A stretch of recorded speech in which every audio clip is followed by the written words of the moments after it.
For most of World War II, the official records don't even include his name, just an unnamed Negro sailor.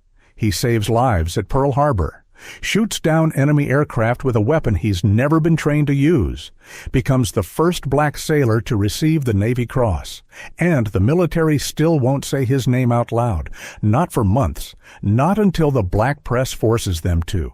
This is the story of Doris Miller, the hero America tried to keep anonymous.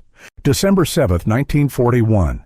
7:55 in the morning, Pearl Harbor, and Doris Miller is 3 decks below the waterline of the USS West Virginia collecting dirty laundry. He's a mess attendant. That's the Navy term for it. What it actually means is he cooks, he cleans, he shines officers' shoes, and he stays invisible. Miller is 22 years old. He's been in the Navy for 2 years, and in those 2 years, he's never once been allowed near a weapon. That's about to change. The first torpedo hits at 7:55 a.m. Miller feels it more than hears it. The entire ship shudders. Steel screams. Water starts pouring through the hull. He drops the laundry and runs. The general alarm is sounding throughout the ship. Battle stations. Every man to his assigned position. Miller's station is the anti-aircraft battery magazine amidships, where he's supposed to pass ammunition to the gunners. He's racing through narrow passages, following hundreds of other sailors, scrambling through the ship, and when he reaches his station, he finds it destroyed. A Type 91 aerial torpedo 18 inches in diameter, 450 pounds of high explosive, has just blown a hole in the port side large enough to drive a truck through. His battle station doesn't exist anymore. It's underwater. Miller makes his way topside. The scene on deck is hell. The sky is full of enemy aircraft. Nakajima B-5N torpedo bombers flying 50 feet above the water. Aichi D-3A dive bombers screaming down at 300 miles per hour. Mitsubishi A-6M Zero fighters strafing everything that moves. And all along, battleship row ships are burning, exploding, dying. USS Arizona, moored 2 positions away from West Virginia, takes a catastrophic hit at 8:06. A 1,760-pound armor-piercing bomb, converted from a 16-inch naval shell, penetrates her forward magazine. The resulting explosion lifts the entire 33,000-ton battleship out of the water and breaks her in half. 177 men die in seconds. Miller sees it happen. Everyone sees it happen. The explosion is visible across the entire harbor. USS West Virginia is dying too. By the time Miller reaches the main deck, the ship has already taken 5 torpedo hits on the port side, 5 massive explosions that should have capsized her. The only reason she's not rolling over like USS Oklahoma is because Lieutenant Claude Ricketts has the presence of mind to order counterflooding of the starboard compartments. It's buying them time. Not much, but some. Miller is ordered to the bridge. Captain Mervyn Sharp, Bennion, West Virginia's commanding officer, is down. Shrapnel from a bomb that hit nearby USS Tennessee has torn through his abdomen. He's bleeding out. Miller and other sailors try to move him to safety, try to get him down to the medical station. Bennion refuses. He's dying, and he knows it, but he wants to stay on the bridge, wants to keep commanding his ship until the end. They hold him there. There's nothing else they can do. The captain dies within minutes. He'll be awarded the Medal of Honor posthumously for refusing to abandon his post while mortally wounded. And that's when Lieutenant Frederick White spots Miller. White is looking around the bridge for anyone who can help. 2 Browning M250 caliber anti-aircraft machine guns are mounted on the aft section of the bridge structure. Both guns are unmanned. The crews are dead or wounded or have abandoned their positions, and enemy aircraft are still attacking. White grabs Miller and Ensign Victor Delano. The 3 men move to the 2 machine guns through a hail of machine gun fire from strafing Zeros. Bullets are sparking off the steel around them. The air smells like burning oil and cordite and death. Here's the thing you need to understand. White knows Miller has no gunnery training. White knows that regulations explicitly forbid black sailors from manning combat weapons. Official Navy policy written into doctrine states that African Americans lack the intelligence, the reflexes, and the temperament for aerial gunnery. But White also knows that regulations don't matter when your ship is sinking and enemy bombers are putting torpedoes into the hull. The Browning M250 caliber machine gun fires half-inch diameter rounds at 2,900 feet per second. Cyclic rate of fire 450 to 600 rounds per minute. Effective range against aircraft 1,800 yards. The gun weighs 84 pounds. It's complex, it's temperamental, it requires training. Miller has never touched one in his life. White and Delano give him about 10 seconds of instruction. How to load the ammunition belt, how to charge the weapon, how to aim. They're shouting over the roar of aircraft engines' explosions and anti-aircraft fire from other ships. Miller absorbs what he can. Then he starts firing. The gun roars in his hands. The recoil hammers into his shoulders. Hot brass shell casings pour out of the weapon and pile up around his feet. Miller tracks a 0 as it comes in low firing as it passes. He traces a dive bomber as it pulls up from its attack run.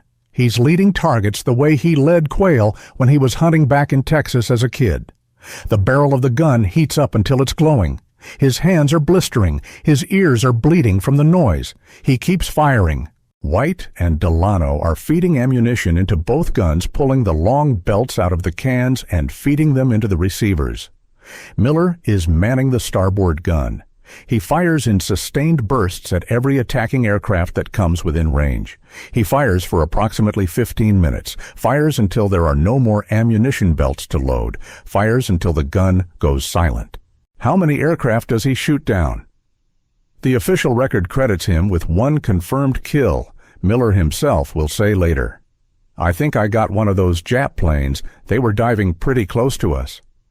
Other eyewitnesses will report seeing him shoot down 2 aircraft, maybe more.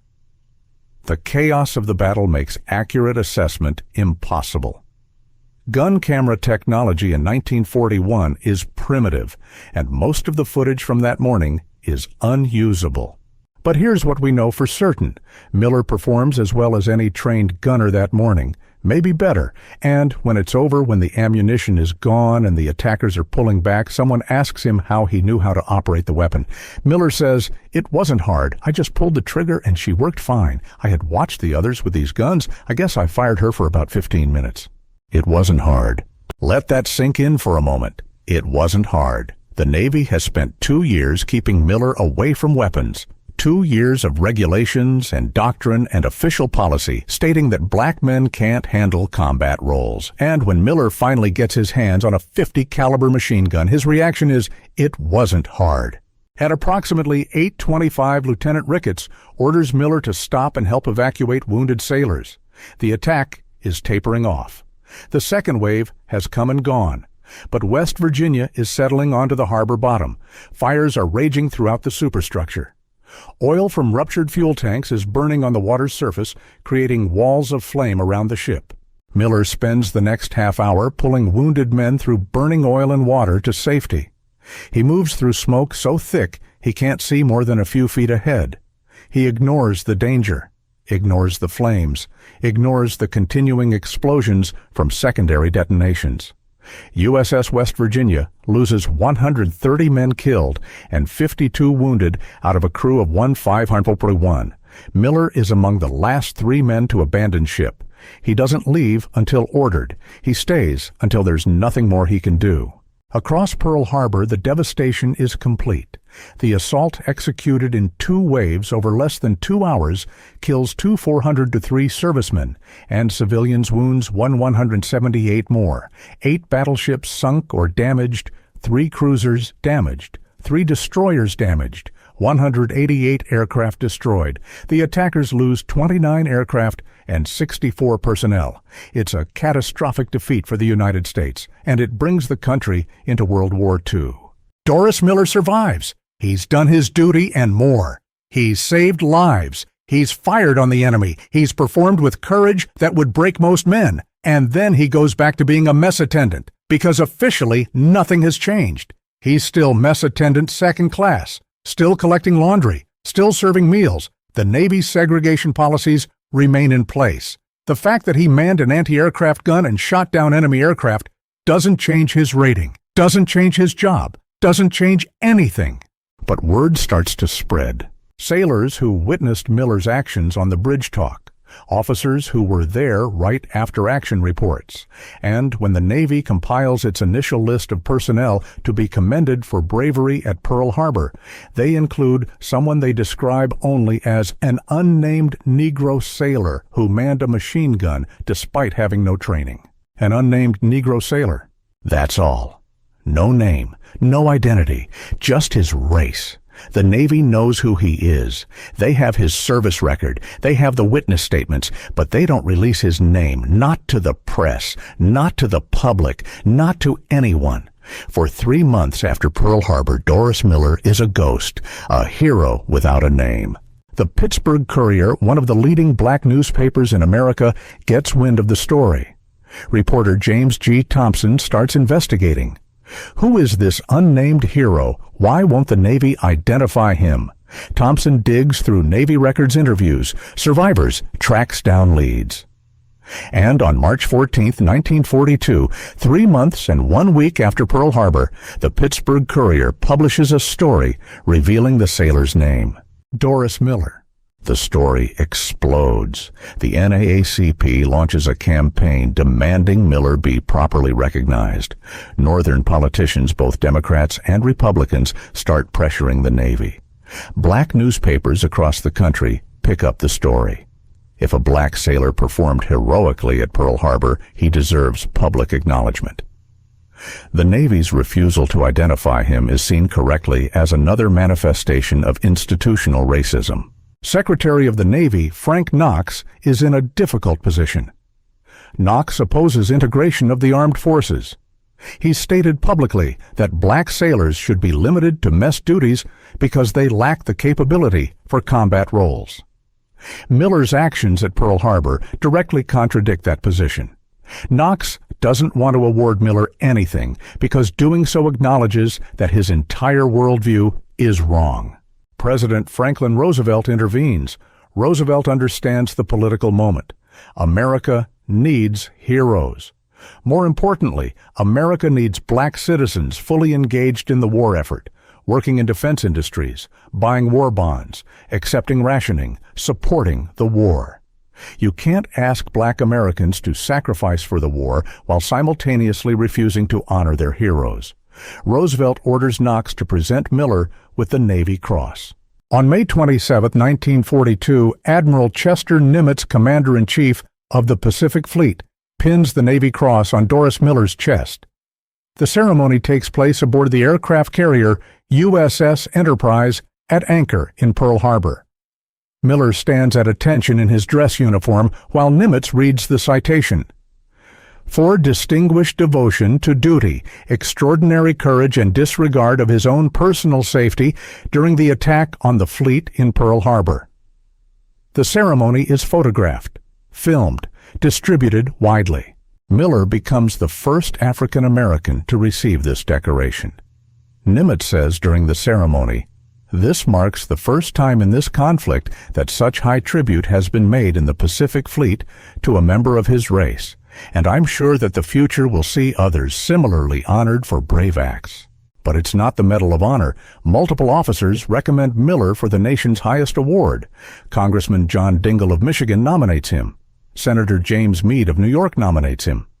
The black press campaigns vigorously for the upgrade. It never comes. Knox refuses. Miller's heroism earns recognition, but not the highest recognition. The message is clear. Black sailors can be brave, but not Medal of Honor brave, not the same kind of brave as white sailors. And here's the truly remarkable thing. Despite the decoration, despite becoming a national hero, Miller's rating doesn't change. On June 1st, 1942, he's promoted to Mess Attendant First Class. He's still a mess attendant, decorated hero, still folding laundry and serving meals. In July 1942, the Pittsburgh Courier runs a devastating photo comparison. On one side, a picture of Miller in his uniform with the caption, "He fought, keeps mop." On the other side, a picture of a white Pearl Harbor survivor receiving an officer's commission. The newspaper's point is obvious. White sailors who survive Pearl Harbor get promotions and commissions. Miller gets a medal and continues waiting tables. The Navy, recognizing Miller's propaganda value, assigns him to a war bond tour. From December 1942 through January 1943, Miller travels across the United States. He gives speeches. He appears at rallies. He encourages citizens to buy war bonds to support the war effort. He speaks in Oakland, California. He returns home to Waco, Texas, seeing his family for what will be the last time. He speaks in Dallas. He addresses the first graduating class of black sailors from Great Lakes Naval Training Station in Illinois. Miller becomes the face of the Navy's 1943 recruiting campaign. Artist David Stone Martin creates a poster featuring Miller manning an anti-aircraft gun with the text, "Above and Beyond the Call of Duty." The poster appears across America, encouraging black men to enlist. The irony is brutal. The Navy is using Miller's heroism to recruit black sailors while still restricting them to mess attendant roles. Come join the Navy. You too can fold laundry after saving your ship. In February 1943, the Navy changes the mess attendant rating to steward's mate. Different name, same jobs, same restrictions, same segregation, progress that isn't progress. On May 15, 1943, Miller reports to Puget Sound Navy Yard in Bremerton, Washington. His new assignment is USS Liscome Bay hull number CVE-56, a Casablanca-class escort carrier. On June 1st, he's promoted to Cook Third Class. After nearly 4 years of service and the nation's third highest decoration, he's gone from Mess Attendant Third Class to Cook Third Class. That's his reward for heroism. USS Liscome Bay is commissioned August 7, 1943. She's a small carrier, 512 feet long, 65 feet wide, displacing 700-800 tons. Casablanca-class carriers are built fast and cheap, converted from merchant ship hulls to meet the desperate need for carrier support in the Pacific. Sailors call them Kaiser coffins, after the Kaiser shipbuilding company that builds them. The official designation CVE stands for Carrier Vessel Escort. The crews have other interpretations. Combustible, vulnerable, expendable. The nickname proves prophetic. Liscome Bay's crew numbers 960 men. Her air group consists of 16 Wildcat fighters and 12 Avenger torpedo bombers. Her mission is to provide air support for amphibious landings, escort convoys ferry aircraft to forward bases. She's commanded by Captain Irving Wiltsey and serves as flagship for Carrier Division 24 under Rear Admiral Henry Mullinix. Miller works in the ship's galley, Cook Third Class. He prepares meals, manages food stores, supervises mess attendants. The same work he's been doing since 1939. The war has changed everything and nothing. On November 10, 1943, Liscome Bay departs Pearl Harbor with Task Force 52 for Operation Galvanic, the invasion of the Gilbert Islands. The Gilbert Islands are strategic stepping stones toward Japan. Enemy forces have fortified two islands, Macon and Tarawa. Allied forces planned simultaneous assaults on both. Liscome Bay's job is to provide air support for the Macon landing. The invasion begins November 20th. Troops from the 27th Infantry Division land on Macon Island. Liscome Bay's aircraft fly close air support missions, strafing enemy positions, bombing fortifications. The fighting lasts 3 days. By November 23rd, Macon is secure. The operation is a success.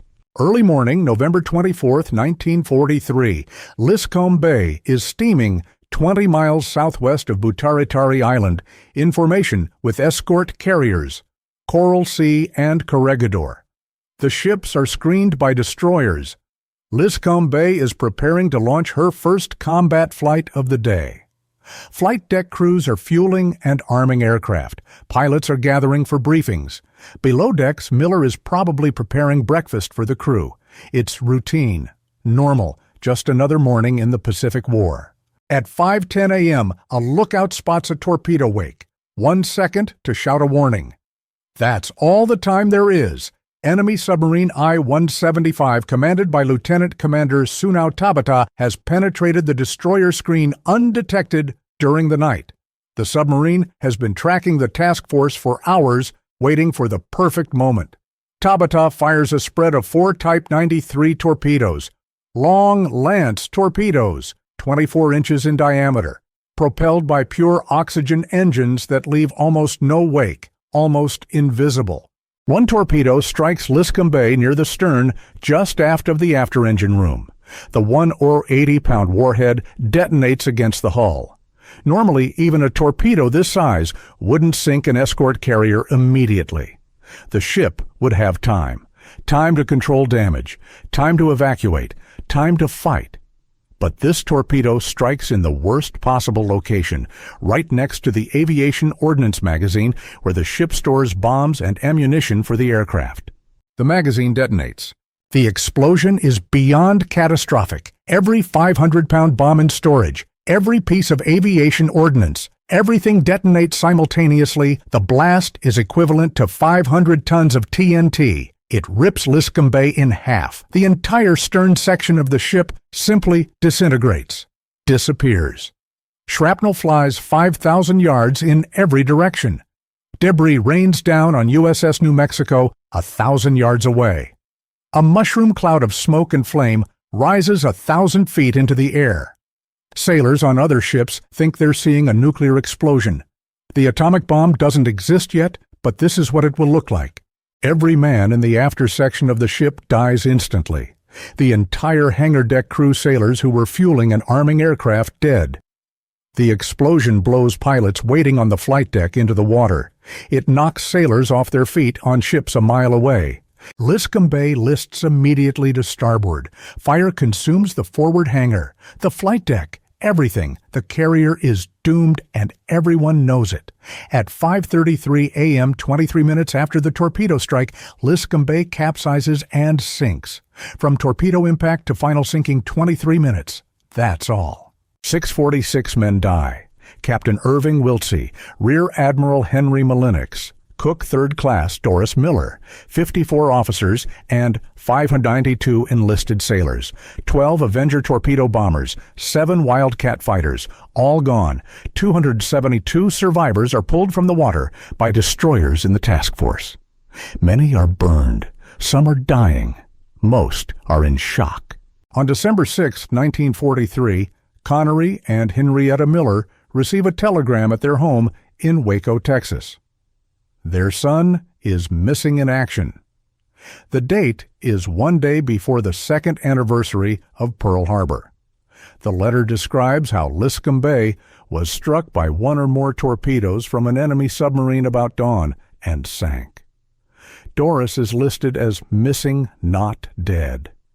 There's still hope. Maybe he's a prisoner. Maybe he's on a life raft somewhere. Maybe.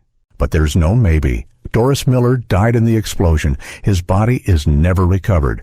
1 year later, on November 25, 1944, he's officially declared killed in action. He's 24 years old.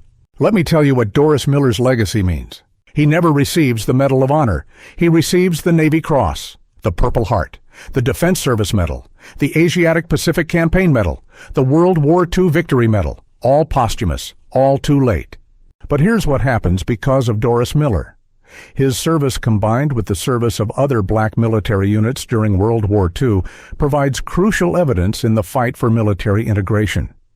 When President Harry Truman issues Executive Order 9981 on July 26, 1948, desegregating the armed forces, the Tuskegee Airmen and Doris Miller are cited as proof that segregation is unnecessary and counterproductive. The Army's own studies show that integrated units perform as well as or better than segregated ones. In 1973, the Service commissions USS Miller a Knox-class frigate. She serves until 1991. In 2020, the fleet announces that its newest aircraft carrier, CVN-81, will be named USS Doris Miller. She'll be commissioned in 2030. The first aircraft carrier in history named for an enlisted sailor. The first vessel named for a black service member in the 21st century. But the real legacy isn't ships or medals. It's this. On December 7, 1941, the United States military believed that black men couldn't handle combat roles. Believed it so completely that they wrote it into official policy. And on December 7, 1941, Doris Miller proved them wrong. Not with words, not with protests, not with arguments, with action. He grabbed a gun he'd never been trained on, and he fought back. And when it was over, when someone asked him how he did it, he said, "It wasn't hard. It wasn't hard. The only thing that was hard was getting the chance." Think about how many other Doris Millers served in mess halls during World War II and never got that chance. Think about how many capable men were denied opportunity because of their skin color. Think about how much combat effectiveness the military sacrificed by refusing to use its personnel properly. The waste isn't just moral, it's tactical, it's strategic. It's a failure at every level. Doris Miller didn't set out to be a hero. He set out to do his job. When his ship was attacked, he did what needed to be done. When he was ordered to man a gun, he manned it. When he was told to evacuate sailors, he evacuated them. He did his duty, that's all. The fact that his duty required him to break regulations, to violate racial policies, to do things he was officially forbidden from doing, that's not on him. That's on the system that created those policies in the first place. On November 24, 1943, when the torpedo hit USS Liscome Bay and the magazine exploded, Miller died doing the job the military said was appropriate for black sailors. Not manning a gun, not in combat, in the galley, preparing breakfast. He'd been decorated, paraded around the country for war bond tours, his face plastered on recruiting posters, and then sent back to the kitchen. The irony is devastating. Doris Miller deserved better. He deserved the Medal of Honor. He deserved a commission. He deserved command of his own ship. He deserved every opportunity that was given to white sailors with equivalent heroism. He didn't get those things. What he got was 15 minutes behind a .50 caliber machine gun on December 7, 1941. And in those 15 minutes, he changed everything. December 7, 1941. A cook stands behind a gun. He's not supposed to be there. The regulations say so. The doctrine says so. The entire institutional structure says so. But the ship is sinking and the enemy is attacking, and someone needs to fire that gun. So Doris Miller fires it. And when he's done, when the ammunition is exhausted and the attackers are gone, he doesn't ask for recognition. He doesn't demand a medal. He just says, "It wasn't hard." That's heroism. Not the kind that seeks glory. The kind that does what needs to be done because it needs to be done. The kind that breaks unjust rules because justice matters more than regulations. The kind that proves through action, rather than argument, that capability has nothing to do with skin color. Remember Doris Miller. Remember what he did. Remember what he could have done if he'd been given the chance from the beginning. And remember that every time we create barriers based on race, gender, religion, or any arbitrary classification, we're not just committing an injustice. We're making ourselves weaker. We're wasting talent. We're failing tactically, strategically, and morally. Doris Miller was a hero before Pearl Harbor. He just wasn't allowed to be one. It took an enemy torpedo to change that. It shouldn't have. If you found this story meaningful, please like this video and subscribe to WW2 Remains for more stories about the individuals who shaped World War II. These weren't just statistics. They were people. They deserve to be remembered.